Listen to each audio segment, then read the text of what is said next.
एक हमें अनुभव है, प्रत्येक व्यक्ति आज योग की अभिलाषा रखता है।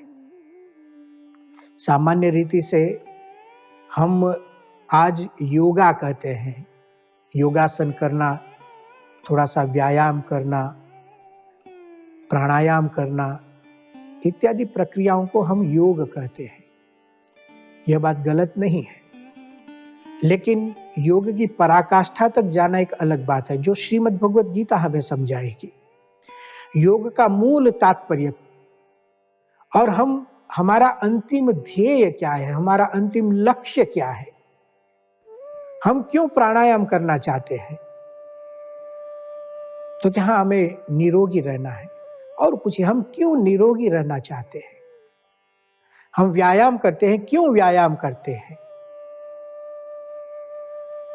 हमें मानसिक संतुलन चाहिए, क्यों संतुलन चाहिए। एक अंतिम लक्ष्य होता है।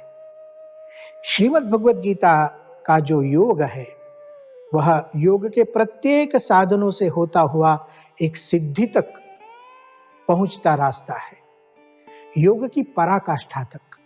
और प्रत्येक व्यक्ति योग चाहता है, प्रत्येक व्यक्ति, चाहे वह बालक हो, युवा हो, कोई वृद्ध हो, कोई त्यागी सन्यासी हो, गृहस्थ हो,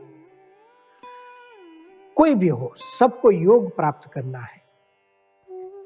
योग का एक सर्वसामान्य अर्थ जुड़ जाना, जुड़ जाना।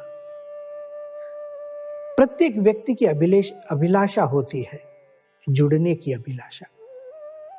श्रीमद् भगवत गीता योग को समझाएंगी, कहां जुड़ना है, कैसे जुड़ना है।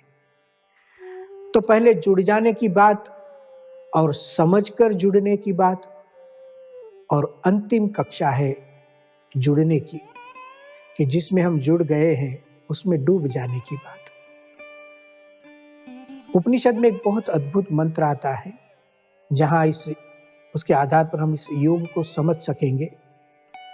मुंडक उपनिषद में एक मंत्र है, प्रणवो धनुः शरो ह्यात्मा ब्रह्मतल्लक्ष्यमुच्यते अप्रमत्तेन वेद्धव्यम शरवत् तन्मयो भवेत्।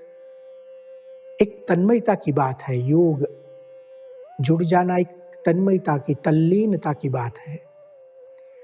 उपनिषद हमें समझाते हैं प्रणवो धनुः, प्रणव ओमकार, अक्षर ब्रह्म का नाम है, पर ब्रह्म का भी नाम है। प्रणवो धनुः, ओमकार रूपी धनुष्य लेकर उस पर शरो ही आत्मा, अपनी आत्मा को लगाओ, और ब्रह्म तल लक्ष्य उच्यते, और जो ब्रह्म है वह हमारा लक्ष्य है। योग हमें लक्ष्य तक लेकर जाता है। अब क्या होता है, देखिए, धनुष्य के ऊपर जब बाण लगाते हैं और लक्ष्य को देखते हैं, तो अप्रमत्तेन वेद्धव्यम, वहां प्रमाद का कोई स्थान नहीं, संपूर्ण एकाग्रता हो जाती है। अप्रमत्तेन वेद्धव्यम, और उसका वेधन क्रिया जो है वही योग साधना है। लक्ष्य की वेधन क्रिया, एकाग्रता, तल्लीनता, शरवत् तन्मयो भवेत्।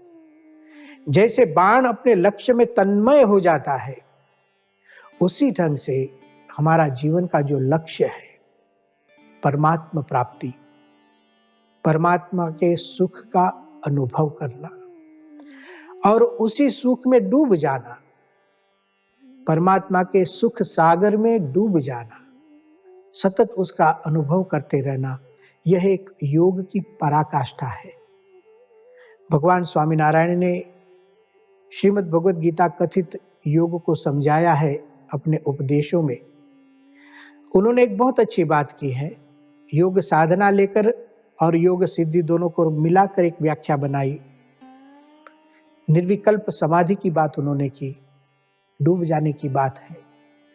भगवान स्वामीनारायण कहते हैं, ब्रह्म रूपता को प्राप्त कर, अक्षर रूपता को प्राप्त कर, परब्रह्म पुरुषोत्तम में निमग्न हो जाना ही समाधि है।